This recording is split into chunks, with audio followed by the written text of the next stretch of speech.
Hey everybody, I'm Dean Brody, and you are watching the Permanent Rain Press. Hey, this is Tiana from the Permanent Rain Press, and I am here with Dean Brody. How are you doing today? I'm good, how are you? Excellent, thank you. So congratulations, first of all, on the new release. And how have the first few days been since the release of Beautiful Freakshow? They've been awesome, yeah.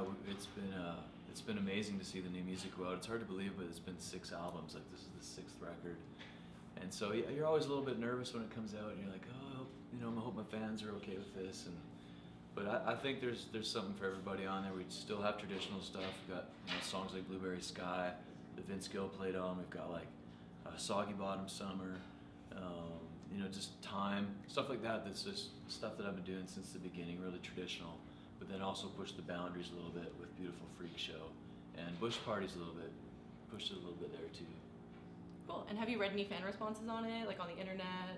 I don't usually actually. No? I don't read stuff about myself, good or bad. I feel like it just, I don't know, I'm so hard on myself, like I can have 1,000 good comments, but that one that stings, it's like, it happened to me earlier on in my career, so I just do the best I can, and I just don't read anything about myself, yeah. Isn't that weird? It's kind of odd. No. It's like a protection thing for me or something, Because as an artist, when you write songs, you kind of put yourself out there, and sometimes when you do that, some people just don't appreciate that. So to be able to remain creative, I think as artists find ways to protect ourselves a little bit against that. But I know my fans, and I love them, and when we're out there having shows, it's just a blast. Gotta just do you. What's that? Gotta just do you. Yeah, just do me. That's all I got. And is there a song on the album that you're most proud of? Yeah, I think it may be Blueberry Sky. I just love that song, and the sentiment behind it is kind of nostalgic. But Beautiful Girl is a song on there. It's kind of a reggae tune, and it's like a close second. Like, I really love that song too, so you're one of those too. Cool. And what's an average day like for you in Nashville? In Nashville, when I'm recording, I just wake up, meet Matt at the studio. He's setting everything up because he's an engineer as well. So he mixes and does engineering, and he's the producer. So we just kind of hang out at the studio. Musicians come in, and we kind of hang out, play songs, we record them, and then I go sing them, and we do what's called overdubs, is where if you didn't get the banjo on the first pass, or you bring in a banjo. If you want a ukulele, you bring the ukulele in. And so yeah, they're long days for sure. Yeah, on the road they're fairly long days too, but they're a little different. Like, we sleep in till about noon, which is amazing. But we stay up till about 3 in the morning too. Okay. So yeah. Wow. And what's an average day of songwriting look like? Really boring. Really bored to tears. Yeah. I songwrite in a different way. Like, I just I have some instruments just laying around the house, and I just go by and I'll pick up a ukulele and noodle around, see if I can find a cool melody. If I don't, I put it down and I go do something else completely. But then every once in a while, I'll pick a guitar up or whatever instrument that I have, and I'll get onto something, and it'll feel really good, like the melody usually, and then I'll put words to it. A lot of times if I get something I'm excited about, I'm almost too excited to keep working on it because I want to wreck it, so I'll record it with my iPhone and then come back to it later and work on it. But yeah, I don't really sit down like some people do and write for 4 hours. I'll write for 10 minutes, and then might not write for the rest of the day, and the next day might be 2 hours. It's just whenever you're feeling it, really. Cool. And have you ever been stuck on inspiration? And if you have, what have you done to fix it?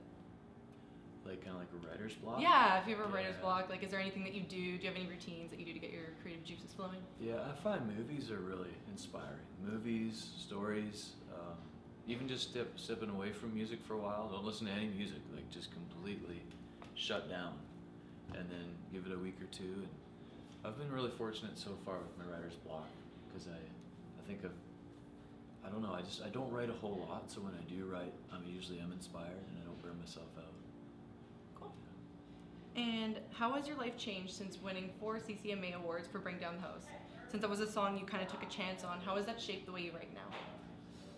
Well, yeah, it didn't shape the record, and we were careful about that. We had conversations, me, Matt, who's my producer, and my manager, Ron, about how, wow, like Bring Down the House was this humongous hit, and there could be a temptation to just chase that and run after it and keep trying that kind of sound. And we thought we don't want to do that. I want to make sure that I'm just still writing for my fans and the stuff, the history of the kind of songs that they have loved. But at the same time, we're like, but we'll do one song. We'll do one song that's just a little crazy. And so on this record, it's Beautiful Freakshow. That's the one where we just took a chance on. It's either going to be a huge hit or it'll be something people go, what was that? But we're hoping it'll be a hit. It's a lot of fun. Yeah. And what inspired you to write the single Time? I read a quote. The quote is actually, the trouble is you think you have time. And it's credited mostly to Buddha. Some people argued it was someone else before him, but I thought, man, that's a really cool sentiment, or cool, just a cool idea that we think we have tomorrow, we think we have next week. I know when we're working and we're busy, we're looking forward to the weekend and stuff like that. And all my life, I've been looking years ahead, going, I want to get down here, years from now. And you realize that, man, like you're missing out on what really makes life amazing is people. So that's what that tune's about. Very nice. And we have one more question for you. It's our signature question. It's going to require a lot of thinking. Okay. A lot of metaphors. All right. All right, you ready? I'm ready. If you were an ice cream flavor, which would you be and why? Oh, that would be vanilla, because vanilla is the #1 selling ice cream in the world still. So everybody loves you. So I'd be vanilla. Amazing. Yeah. All right, very cool.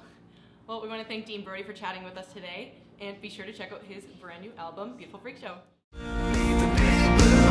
And we stomp our boots, sipping on